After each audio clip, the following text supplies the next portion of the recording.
sponsored by Squarespace. This is the ZTE Axon 20 5G, and this was supposed to be the future of smartphones. No notch, no hole punch, no pop-up, just a clean, uninterrupted screen with the front camera hidden under the display. For a brief moment, under-display cameras felt like the next logical step in smartphone design, one step closer to that all-screen dream that we've been chasing for over a decade. But fast forward to today, and where are they? The Galaxy S25, a punch hole. iPhone 16 Pro, still rocking the dynamic island. So what happened? How did this revolutionary tech go from being the future to basically disappearing from the mainstream altogether? Today we're going to be taking a look at the short but fascinating rise and fall of under-display smartphone cameras. But while we're talking about futuristic ideas that didn't quite stick the landing, let me show you one that actually does. If you've ever thought about launching your own tech blog, starting a portfolio, or even just building a sleek website for your brand or passion project, Squarespace is the way to do it. You don't need to know how to write a single line of code, you just drag and drop, and suddenly you've got this super clean, professional site that looks like you paid for a designer. And here's what actually surprised me. Their AI-powered blueprint tool basically builds the starting version of your site for you. Plus, their built-in analytics are super helpful. So whether you're building a portfolio, an online store, a blog, or even launching members-only content, Squarespace has all of the tools in one place. So go to squarespace.com/punkwave to start your free trial and save 10% on your first purchase of a website or domain. Now then, smartphone design has always had one big problem: the front camera. We've gone from massive bezels to notches, then notches to punch holes, and for a hot second, pop-up cameras were the trend. And every single one of these changes had the same goal in mind: get rid of visual distractions and maximize screen space. Under-display cameras were pitched as the ultimate solution. No hole, no cutout, no compromise. Just screen. And for a lot of people, that sounded perfect. Especially after years of complaints about the iPhone's notch or Samsung's hole punch cutouts. It was supposed to be the cleanest design yet. A camera that's there when you need it, and invisible when you don't. No moving parts, no gimmicks, just seamless integration. Samsung had already set the stage with their hole punch design on the Galaxy S10 back in 2019, a move that was both functional and a way to dunk on Apple's notch era. But even that wasn't their endgame. If companies could just hide the camera entirely under the screen, they'd finally deliver on a full screen dream that had been teased for years. And the first company to actually do it? ZTE. In 2020, they dropped the Axon 20 5G, the world's first phone with a true under-display camera. And it was a big deal, on paper. In reality, the camera was bad, like webcam from 2010 bad. Photos came out foggy, blurry, and oddly soft, as if someone had smeared Vaseline all over the lens.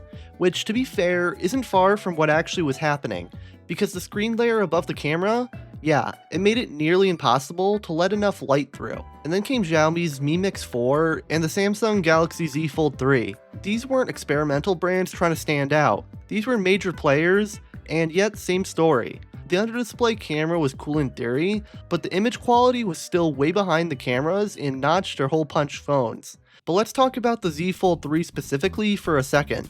Samsung didn't even put the under-display camera on the main screen, just the inner foldable display. Why? Because they knew people weren't going to be using it for selfies. It was a subtle admission that the tech still wasn't ready. All three of these launches had one thing in common. The tech worked technically, but nobody was impressed. Reviewers pointed it out.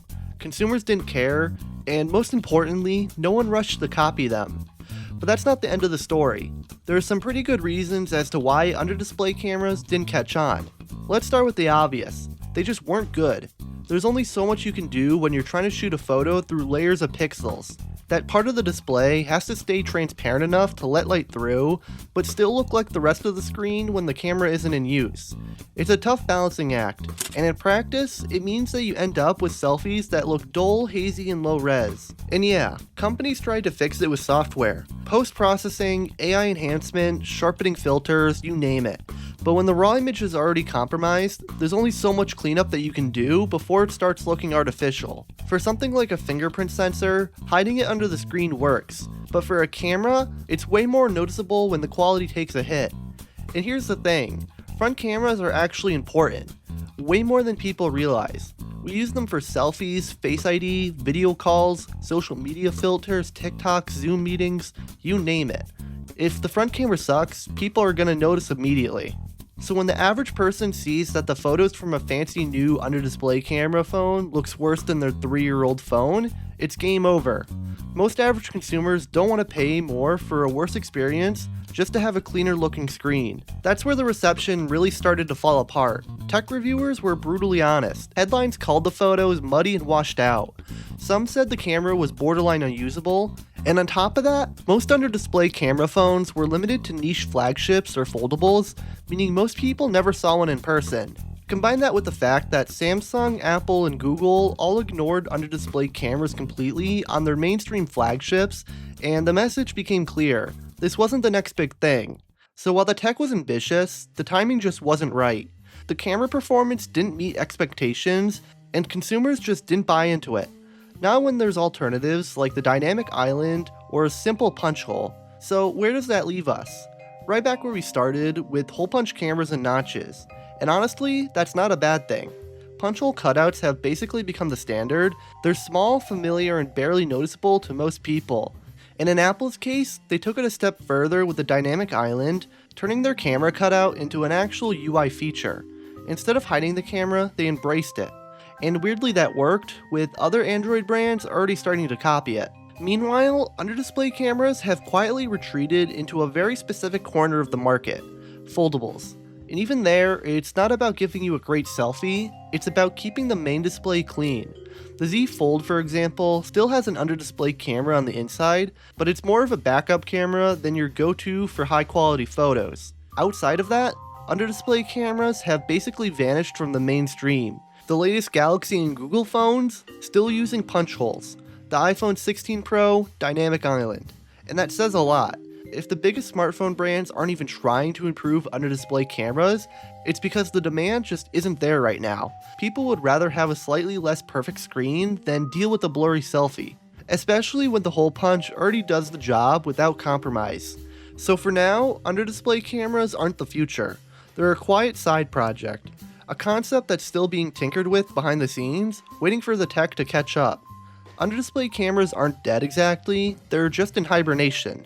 There's still hope one day that the tech will catch up, and we've seen what AI can do with image enhancement lately, so if there's any company that figures how to clean up those low light under-display camera shots with smart processing, it could make a comeback. But right now, it's not a priority. Most users don't mind a hole punch anymore. It's clean, consistent, and doesn't mess with image quality. So with that, we're pretty much back to notches and hole punches. And honestly, that's fine. Because until someone cracks the code and gives us a camera that's both invisible and usable, under-display cameras will stay a niche experimental technology in the smartphone world.